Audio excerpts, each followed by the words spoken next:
प्यारे विद्यार्थियों, नमस्कार, राम राम सा।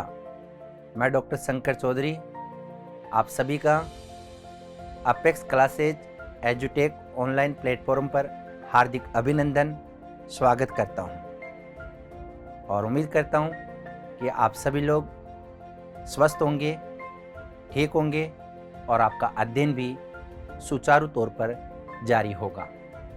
प्यारे विद्यार्थियों, आपके मस्तिष्क में ये प्रश्न उठता होगा कि साहब आप कौन सा विषय पढ़ाएंगे। तो मैं आपकी जानकारी के लिए बताना चाहूँगा कि मैं हिंदी विषय का एक सामान्य छात्र हूँ, लेकिन मैं आपको विश्वास दिलाता हूँ कि हिंदी से संबंधित कोई भी समस्या किसी भी प्रतियोगी परीक्षा में आपको नहीं आनी चाहिए और उस समस्या को दूर करना ही मेरा महत्वपूर्ण उद्देश्य रहेगा। दोस्तों, आजकल आप जानते हैं कि मार्केट के अंतर्गत ऑनलाइन वीडियोज़ की बाढ़ सी आ रही है। हर सब्जेक्ट के एक नहीं, दो नहीं, हज़ारों की तादाद में वीडियो आप देख रहे होंगे। और लेकिन सबसे महत्वपूर्ण बात ये और सबसे महत्वपूर्ण प्रश्न आपके मस्तिष्क में ये भी उठता होगा कि साहब इन वीडियोज़ के अंतर्गत कौन सी वीडियो तो हम छोड़ें और कौन से वीडियो का हम लोग अध्ययन करें। दूसरी इम्पोर्टेंट बात ये भी है कि कौन से वीडियो में बताई गई बात ठीक है और कौन से वीडियो में बताई गई बात बहुत ज़्यादा ठीक है। ये एक कंफ्यूज करने वाली स्थिति पैदा हो गई है, क्योंकि आपको पता है संस्कृत में भी कहा गया है कि अति सर्वत्र वर्ज्यते। और दोस्तों, कुछ ऐसा ही है। ज़्यादा तादाद में वीडियोज़ की मात्रा उपलब्ध होने के कारण हम इस निर्णय पर नहीं पहुंच पा रहे हैं कि कौन सा वीडियो पढ़ना चाहिए और कौन से वीडियो को छोड़ देना चाहिए। लेकिन दोस्तों, हम आपको पूर्णतः यकीन दिलाते हैं कि हमारे वीडियोज़ की सबसे महत्वपूर्ण विशेषता ये होगी कि हमारे वीडियो में नंबर एक बात क्रमबद्धता होगी। ऐसा नहीं है कि आज वर्ण विचार पढ़ाया जा रहा है और कल आपको समास पढ़ा देंगे, ऐसा नहीं होगा। दूसरी इंपॉर्टेंट बात कि हमारे जो वीडियो है इसके अंतर्गत सबसे महत्वपूर्ण बात यह है कि आप आंख मूंद कर हमारे जो डाटा होंगे, हमारा जो विषय वस्तु के प्रति गहन अध्ययन होगा, या हम यूँ कहें कि हमारे वीडियो के अंतर्गत जो भी बात बताई जाएगी वो एकदम ऑथेंटिक होगी, जो शेष वीडियो से अपने आप को हमें पृथक करती है। तो प्यारे विद्यार्थियों, मैं तो सिर्फ इतना ही कहना चाहूँगा कि आप हमारे वीडियो को ज़्यादा से ज़्यादा मात्रा में लाइक करें, शेयर करें, और इतना और कहना चाहूँगा कि निस्संदेह रूप से आप अगर ऐसा करेंगे तो आपको सफलता मिलेगी। एक इम्पोर्टेंट बात है, मान लीजिए मैं यहाँ स्टूडियो से आपके सामने बात करने जा रहा हूँ। कुछ विद्यार्थी राजस्थान के कोने कोने में, गांव-गांव में, ढाणी-ढाणी में निरंतर रूप से अध्ययन कर रहे हैं। अगर मान लीजिए यहाँ खड़े होकर भी हम इस प्रकार के वीडियोस आप तक पहुँचाएं ताकि आपका वहाँ बैठे बैठे सिलेक्शन हो जाए।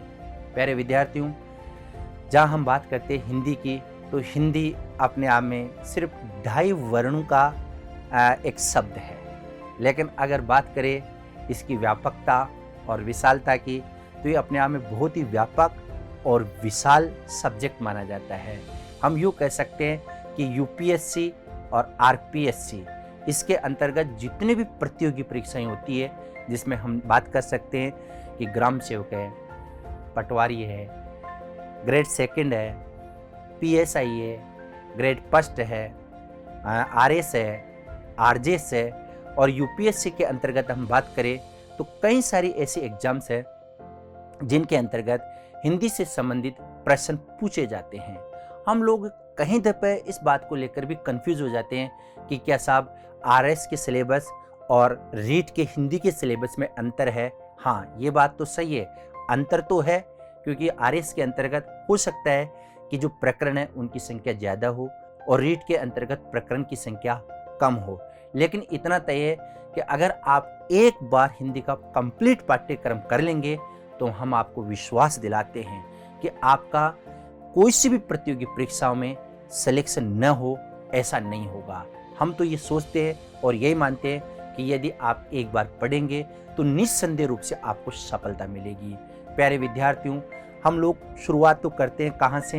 हिंदी की समास से, लेकिन हमें यही पता नहीं है कि हिंदी शब्द कैसे लिखते हैं। आप में से कई विद्यार्थियों के मस्तिष्क में ये भी प्रश्न उठता होगा कि साहब आप लिख के बता दीजिएगा कि शुद्ध रूप कौन सा होता है।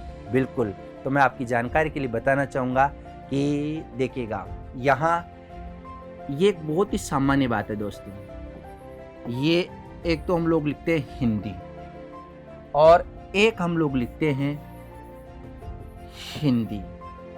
अब आपके मस्तिष्क में प्रश्न ये उठता है कि साहब इन दोनों रूपों में से कौन से रूप शुद्ध है और क्यों है। तो वैसे तो दोस्तों व्यवहारिक दृष्टि से तो दोनों ही रूप शुद्ध है।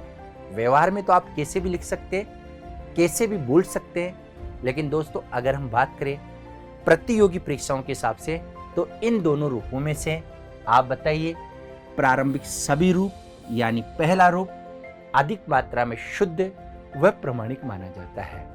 अब आपके मस्तिष्क में यह भी प्रश्न उठता होगा कि साहब हम तो क्लास 6 से लेकर आज तक हिंदी ऐसे ही पढ़ते आए, ऐसे ही लिखते आए, और आप ये कह रहे हैं कि इन दोनों रूपों में से भी प्रारंभिक रूप अधिक मात्रा में शुद्ध व प्रमाणिक है। ऐसा क्यों? तो इस पर तो हम लोग चर्चा करेंगे, लेकिन इसके साथ साथ हिंदी भाषा का उद्भव और विकास कहाँ से हुआ, हिंदी भाषा के अंतर्गत कौन कौन से ऐसे राज्य हैं जहाँ हिंदी भाषा बोली जाती है, हिंदी की शुरुआत कहाँ से होती है। तो दोस्तों सबसे पहले हम चर्चा करेंगे वर्ण विचार, वर्णों के बाद हम चर्चा करेंगे शब्द विचार, शब्द विचार के बाद बात करते हैं वाक्य विचार, और इन सब के निर्माण से किसका निर्माण होता है? भाषा का। प्यारे विद्यार्थियों, आप जानते हैं कि हिंदी राष्ट्रभाषा भी है, राजभाषा भी है, और संवैधानिक दृष्टि से देखें तो हिंदी अपने आप में मूल रूप से राजभाषा ही है। देखिएगा, जहाँ तक हम बात करते हैं कि हिंदी का पाठ्यक्रम क्या रहेगा, तो मैं आपकी जानकारी के लिए बताना चाहूँगा कि हिंदी विषय एक ऐसा विषय है जो अलग अलग इकाइयों में विभक्त है।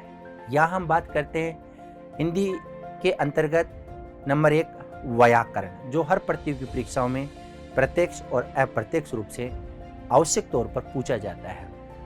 दूसरा इंपॉर्टेंट जो प्रकरण है वो आपका है काव्यशास्त्र। काव्यशास्त्र ग्रेड 2 में, ग्रेड 1 में, नवोदय में, DSSB के, यानी कुल मिला के टीचर्स के जितने भी एग्जाम्स होते हैं उनमें काव्यशास्त्र का महत्वपूर्ण योगदान है।